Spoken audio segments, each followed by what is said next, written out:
What is up, Castle Clashers? Nasty Nate here, back with another Guild Wars analysis, and this time I'm going to do something a little bit different.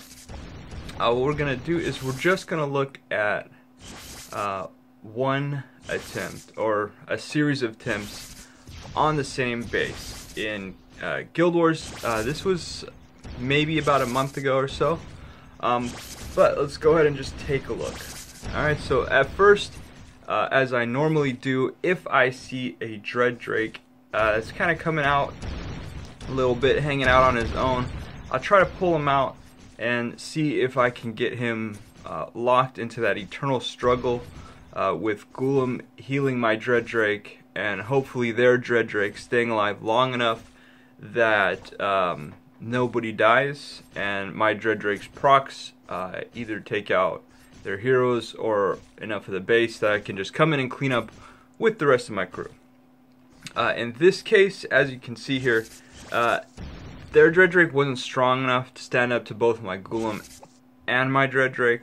So usually when that happens, I'll try to come in with just my Dread Drake and see if just the two of them can get into it and stay alive. But as you're going to see, it didn't really end up working out. I'm going to probably do a couple more attempts of this, and it just wasn't going my way. Alright, so then I'm going to have to try something else. And the point of showing you guys all of this, because I was going to do a couple of videos and then I realized, well, you know, this single attempt could be its own video, because I spent about 30 minutes on this base, just trying different things. You can see when the whole Dread Drake thing didn't work out, I'm going to try coming in at different angles, try different tactics, and for whatever reason I really got obsessed with beating this guy, who is the #1 might in his guild. And you will see that I was actually successful, but it did take a lot of attempts, a lot of trying. So I'm basically going to show you each and every attempt, minus one or two that didn't really add anything to the argument. One of them was just me dropping a bunch of chapters everywhere to look for what do you call them? Totems. Make sure there weren't any totems in my way, which is a really good thing to do. The helicopters, the chopters, whatever you want to call them. I call them chopters. But they're good because they don't stop at the buildings. They go straight into the heart of the base where those towers are. So they'll trigger anything along their path. Also, another thing I use them for, and a couple attempts that you're not going to really see, is me just putting them in there to get their heroes to proc, get the enemy heroes to proc, so that when my heroes are coming in, they're not at full energy. Right, because I don't want to come in there with my whole team. They hit Pumpkin Duke, who has a Revive 5, and then everybody starts going crazy and I die. So if I can send in some garbage troops to trigger it, then, you know, that's working out better for me. I don't have to deal with his Pumpkin Duke proc as soon as I might otherwise have to. And you will see, I think I do that a lot on these, trying to get that, what do you call them, the Grimfiend to proc early. That Grimfiend really ends up being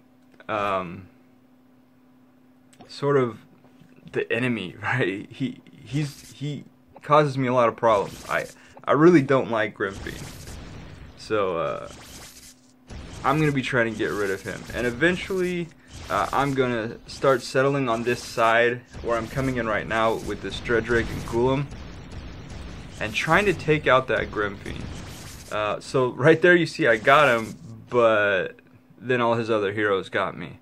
So part of the problem is his heroes are so tightly packed together that I kind of have to try to bait them out a little bit so I don't have to deal with all of them at once.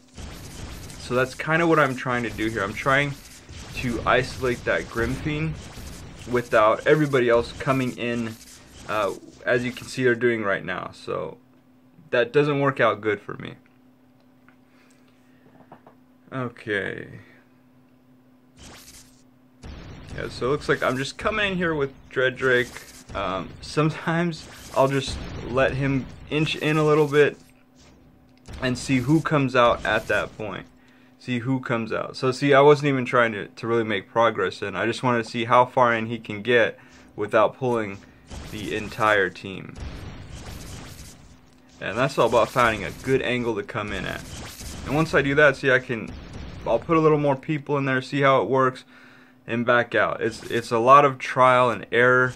Sometimes, in fact, I would say most of the time, I'm not even expecting a victory. I'm just trying to see who is going to move where if I drop in a certain location.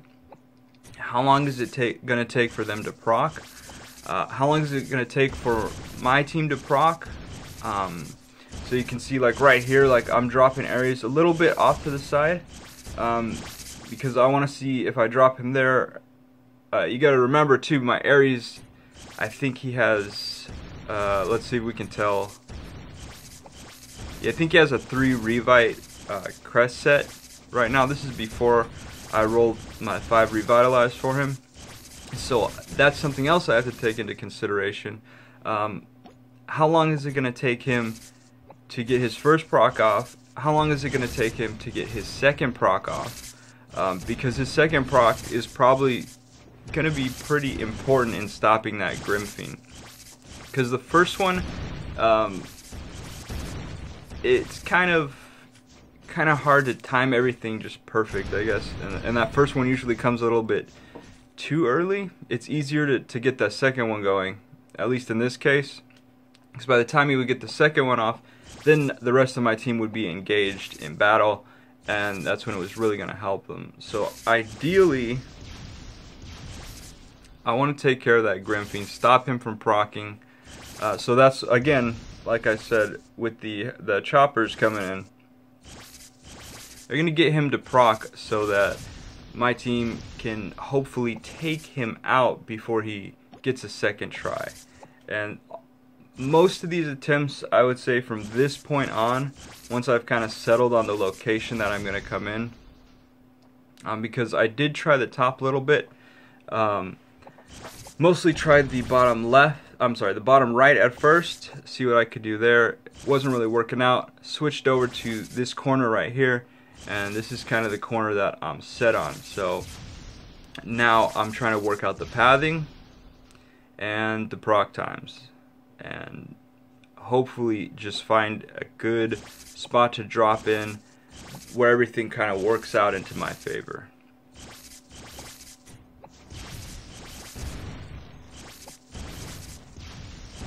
Okay, so generally I'm gonna lead off with Dredrake and Golem, because those guys are my tanks. They are gonna take the most damage, the first initial blow, I should say, when everybody's gonna be wailing on them, because because they're all alive and they're so close together that, you know, there's going to be a good chunk of them that move in to fight, no matter how I come about it. And I did start using tree for a little bit. Sometimes I'll mix it up, see if somebody's going to help me just do a little better. The idea with the tree was to kind of give them a shield, so Golem and Dredrake can take a couple more hits. And then if any of them died early, he could revive him. So that's kind of why I'm dropping him out on the side. It's kind of the same idea with Ares, like I talked about earlier. Drop him off on the side, so he can just hit on some buildings. And basically I'm using those two guys to debuff and buff. They don't really need to be directly involved in the combat. Their skills are doing a lot more help than their damage would do. So again, like right there, I dropped them both off at the bottom there just to kind of hang out on the side, and hopefully get their procs in. And of course, got to work on that proc timing. So I'm kind of seeing, all right, I'm going to drop them for a couple seconds, then I'm going to drop everybody else up here, and hope that, you know, like that happened where his Ares procs and it messes me up. So I want to do that to him, right? I want my Ares to stop his Ares, stop his Grim Fiend. I want my tree to get off his proc before Ares can stop my guys from procking. So it really all comes down to a couple of seconds, and you guys are gonna see how much that is true at the end of this. It really comes down to split seconds. And another thing that you got to be really careful of in a situation like this, because of the way this base is laid out, and many bases are laid out, they want you to overcommit. They want you to try to push in there, and they want to stop you when you get that 50%. So if you keep an eye on the percentage, it gets pretty close sometimes, but once I hit that 40%, I'm pretty likely to back off. Even if it looks like it's going okay, you just got to be so careful. And that's why I'm really paying attention to these timings, because they can tell you a lot about what is going to happen in the next few seconds. So if I know that things are looking really good for me, I'm at 30-35%, things are looking great, but his Ares is sitting right there with full energy. That's a big problem, because once that Ares goes off, that could be it. Just like that, 1 second, my team could get wiped out. So even if it's looking really good at 35%, but you got an Ares sitting there at full energy, that is a big red flag, and you should probably not commit, because maybe you'll get the 50%, maybe you'll push on a little more after that, but once that Ares procs, it's just, your team is just going to, if not instantly die, just slowly probably die.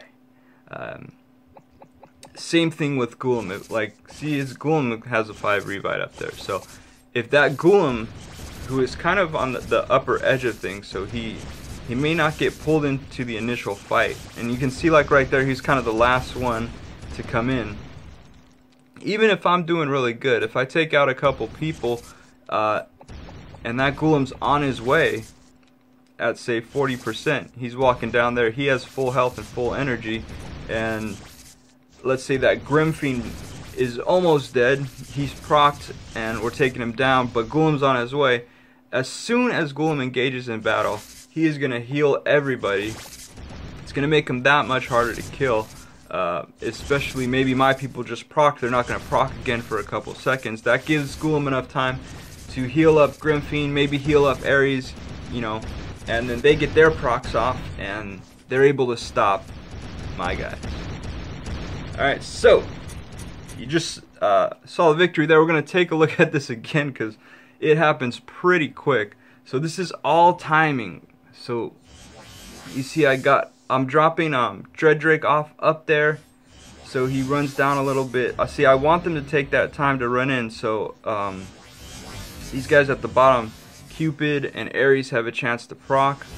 So there's the first Ares proc, which doesn't do too much. Then you see the rest of the team coming in. Pumpkin Duke, of course, getting ahead of himself. Alright, things are looking pretty bad, but bam, my Golem procs, my Ares procs, and they melt. They melt everything. Okay, and we'll see this again at regular speed. This all happens in like 2 seconds.